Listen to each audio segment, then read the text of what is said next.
Welcome to In the Hot Seat with the Tenney Group. I'm Meg Muir, and it is great to be with you. Today, we have a very special guest with us joining us on the show. Carmit Glik is the CEO of Ship4wd. Carmit, welcome to In the Hot Seat. Thanks, Meg. It's a pleasure being here. Thank you for inviting me. Yeah, absolutely. So you have just such an impressive background. I was reading up on some of the companies that you've started in various different countries. So China, Italy, Denmark, the Netherlands. So we're really excited to learn more about you and your background. Maybe you could kick us off with that, and then talk a little bit about how you got, in the position of CEO at Ship4wd and started that organization and what you're doing there. Sure, thanks. Well, my career started actually very early, much earlier than I anticipated. I was serving in the army, and once I was released, I was looking for a job and landed into supply chain.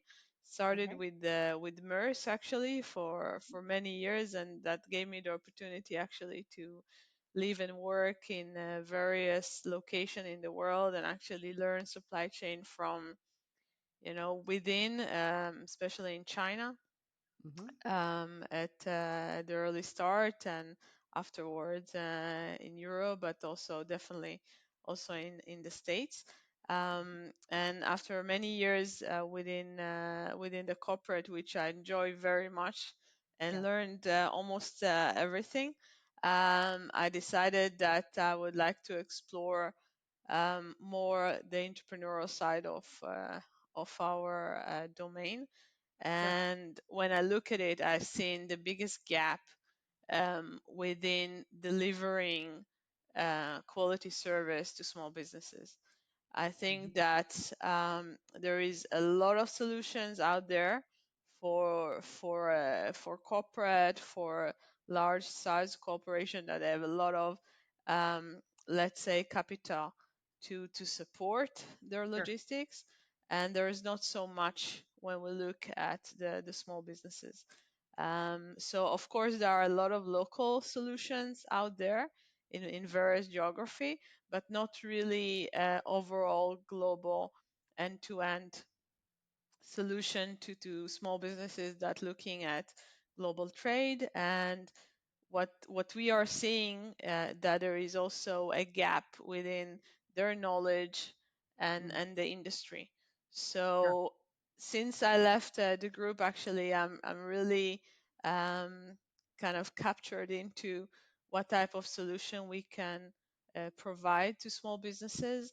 And what I found out through that journey is that technology actually can bridge some of those Mm. gaps, not Sure. totally. Yep. And we believe that a hybrid solution, let's call it like that, is the best way to approach it. Okay. And this is how Ship4wd actually was born, Oh, combining those two elements. yeah, that's amazing background. I mean, to start on the corporate space, and what a great organization to cut your teeth before jumping into a Definitely. startup and your current organization. So tell us more about Ship4wd and what you're doing at that company, and what problems you're solving there. So Ship4wd is a digital freight forwarder. It's Okay. NVOCC, Mhm. working majorly on the Asian to North American trade, and providing services across the states and Canada actually as well. And what we're providing, it's a solution that looks at the small businesses at their needs. Mhm. And I will just put few out there, right? If we are looking at services and what is required, so we're providing small businesses actually access to service 24/7. Mm. So we understand the concept that small businesses are really lean. Yes. They don't have a lot of resource, Sure. so they are really looking forward and focusing on their customers, suppliers, and the day-to-day hustle, Yeah. let's call it, or business. And we're providing them services at night, Christmas, weekend, whatever actually they need it. So that's one feature, which is basically you can say it's not technology, right? But in assets, it's that hybrid I'm talking about, with technology of a platform that they can also access 24/7 and get all their information that they require. I think another point when we're looking at delivering solution to small businesses is understanding that they relatively don't have our language. And I know, Mm. Meg, that you are in the business for a very long time. So do I. And we have a certain language that, you know, if we talk with friends over beer, they might not understand what we are talking about. Right. So Yeah. we also understand that small businesses, they have their businesses that are very passionate about what they do, Sure. and they are not, understand completely how the logistics world is working Yeah. globally, Sure. and we need to also bridge that gap. And that gap is also something we are working on, to create a platform that will be friendly, easy to use, that anyone can go in, search for what they need and looking for, and if they need help at any point of time, that also will be given. They will have transparency of services, of prices, and actually get all the tools they need to operate globally, same as anyone else with a very large corporate can have. Yeah, that's amazing. So you're, in essence, getting shippers to input demand through the platform and then connecting them to supply relative to whatever their parameters are or their needs are of that organization. Is that a fair statement? Yeah, exactly. So, like any other NVOCC out there, we are providing those services, where else it's a full container, less than full container, if they need air freight service, Yep. door delivery, packaging, labeling, whatever service that are required, they can find on Ship4wd. Yeah, that's amazing. Well, great. That's a great overview. So I know there's a lot of certainly key trends happening in this global freight space. Maybe if you could summarize, what are the top trends that you're seeing or experiencing right now that are really impacting global trade and certainly global freight relative to that? I think we are living in the post-COVID period, when um, we have experiencing a lot of change Hmm. as a society, but also in our professional landscape. So a lot of things have been accelerated in terms of technology. Sure. So I believe that the demand and customers now are expecting certain technology advantage, um, definitely after COVID. And I think one of those advantage that we are starting seeing, and we're starting seeing carriers implementing, is transparency. When Yeah. it's supposed to be so clear and so obvious, in our Sure. industry is not so obvious. Yeah. And I think I'm really welcoming the fact that carrier, we see Hapag-Lloyd, we see Zim, are actually turning their containers for smart containering, so customer Hmm. will be able to monitor their goods going through the world, which I think is essential. Just yesterday, I talked with a customer, and she was telling me that for a month she didn't even know that her container was not even moved. And once it didn't arrive, she called and they said, "Oh, it will move next week." And I told her, "And what does it mean for you?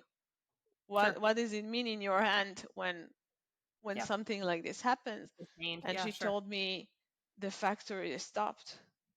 The Yeah. factory has stopped working, and we are looking at loss of, millions in the end of the day. So Sure. I think this is where people do not understand the impact sometimes Yep. of lack of transparency, lack of ability to manage your supply chain in what's that's supposed to be an easy way to do. Right. Because if we order a book over Amazon, we know exactly when the book was dispatched, when it's going to arrive to our front door, Sure. and that book was cost only maybe $15. And when we have a container on the way, which is hundreds of thousands, um, we not necessarily know exactly when it is Yeah, or where it absolutely. will arrive. So I think that that's the ability to track our good across the supply chain is something that is definitely a trend that is coming Yep, in a good way. I think the second one is actually having a much better control and a framework for digital company to perform well to their customers. In a sense, we are seeing organizations that are moving the needle. There is a lot of startups that are coming into our domain that already existing in our domain, and I believe it's a force that will only accumulate and that we will see the impact coming very soon, because we have not reached the disruption that this industry should reach, at least in sure. my point of view. Yeah. So that's definitely another, I think, outcome to look for. Yeah, absolutely. So talk to me a little bit about price fluctuation and, what you've seen, certainly COVID and coming out of COVID and the impacts relative to some of the disruption that that's created. Yeah, I think that's very good question. Definitely today, because when I was interviewed a few months ago, and people were relatively very calm Hmm. because we are, post COVID, prices went down significantly. It's looked like we are heading for a bit of a, selling smooth period. Yep. Um, and then what happened? We have, I would say, significant situation in the Red Sea crisis, with vessel unable to cross Yeah. the Red Sea and had to, go over Africa to reach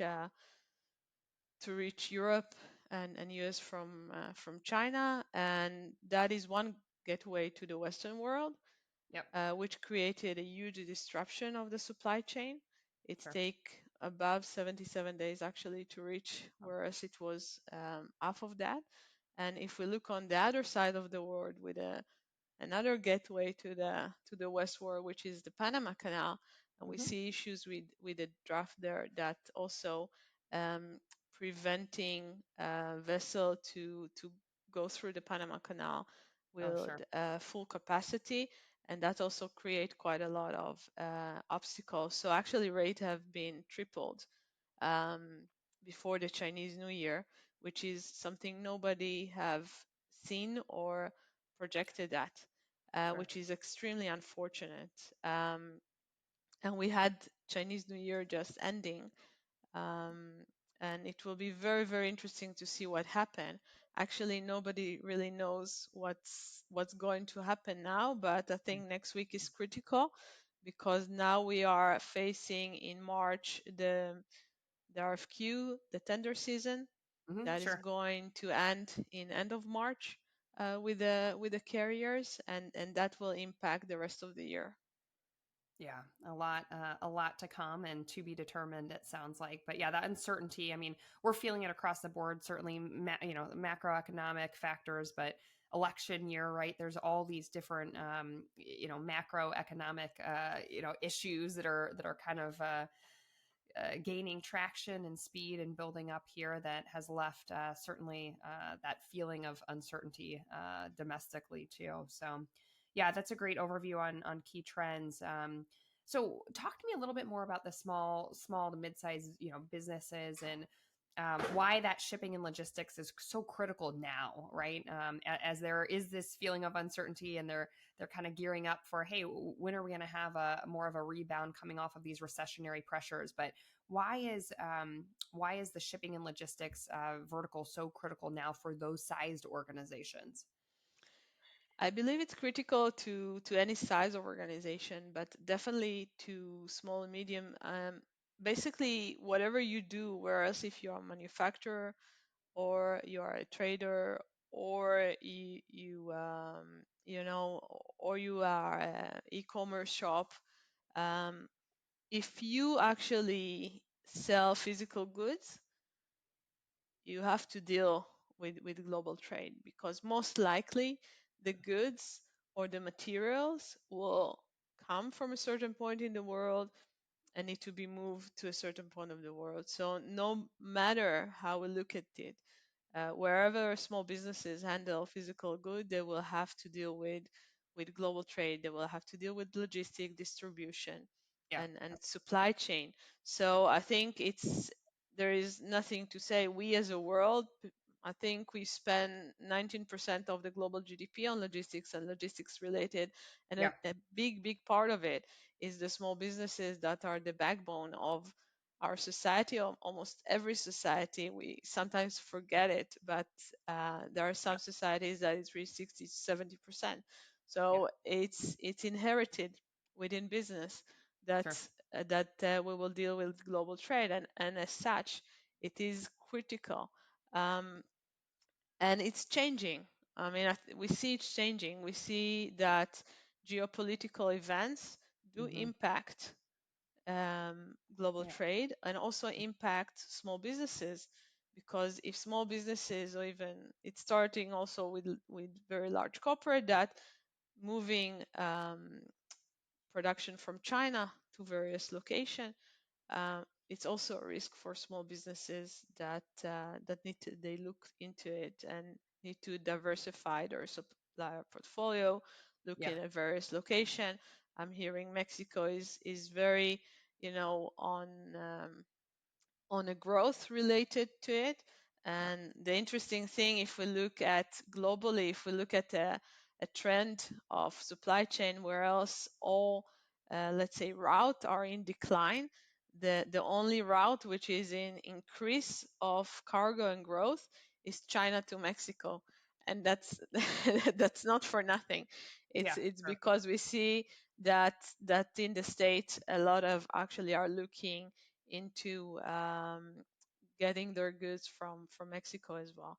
So those type of geopolitical events, election year, what will happen next, are Yeah. really impacting for every business, but especially to small size businesses. I think they are in more risk and need to look into it very carefully. Yeah, absolutely. So, talk to me a little bit about what you see for the upcoming year. So, we're end of February now. Maybe talk to me a little bit about 2024 and maybe some potential trends or outlooks that you see that are going to be vastly important as we continue throughout the year. I think there is so many, balls in the air. Yeah. In essence, it's the geopolitical situation, it's the election years that coming, and we will see what that brings. But I think in essence, what I see that will impact 2024, but also the years, is actually technology and the advancement of technology. And I do hope that more and more businesses will look into it and embrace it and see how we can use those technology advantage to my business, and how can I get advantage of those tools that maybe few years back I didn't have access to it. But I Sure. think in 2024 we have more and more access to technology that will support businesses out there in various way and enable them to react to various situation, changing situation, element that they cannot control in a better way from a better positioning. And I think that's something that I think it's important to look at and to try. There is nothing wrong with being very aware Yeah. of various companies that providing solutions which are much more competitive, easy access to, and enable as well opportunities.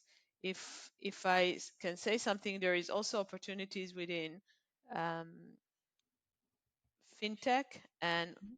financial support that in the past small businesses maybe didn't have access to. Yeah, absolutely. So in today there are various tools, financial tools that can support their cargo loan, that can support their freight loan, that can provide them credit line that maybe the bank will not give it to them at this point of time. Yeah, no, I think that that's a really good point. It's so interesting too, even on the tool, the Ship Forward tool. I mean, having that increased transparency that you talked about, the visibility of the shipment, it sounds so basic, right? Especially with some of the experiences that we have today. But in the international freight world, that's anything but basic, right? I mean, it's actually a very Correct. challenging process. There's many different points of contact throughout that supply chain process, but then also for those small to medium sized businesses to have that access to supply that is aggregated in a way that they can get access just like a larger shipper. That's a pretty incredible package. So where can our guests learn more about Ship Forward? Where can they go to get some additional information? They're welcome to visit us on ship4wd.com, ship4, the Yep. letter Yep. wd.com. They can contact us through our chat. They can contact us through an expert. They can reach out in any ways they feel comfortable, in Sure. mobile or in PC, and we will be happy to provide them any information they require. And I think you're exactly right. I think it's super exciting. And looking at 2024, I think that's with everything going on, which is, let's say, unpredictable. I Yes. think that what is predictable is the fact that small to medium have a home and they can actually reach out and get the information they require, the services they require, the financing that they require as a Sure. whole package. Yeah, and the integrations in this space are pretty incredible, and just create a different customer experience and ease of doing business together that I'm really excited about for the upcoming year too. So, Carmit, thank you so much for joining us in the hot seat. We really appreciate it. Great insights that you shared today, and we'll look forward to talking to you soon.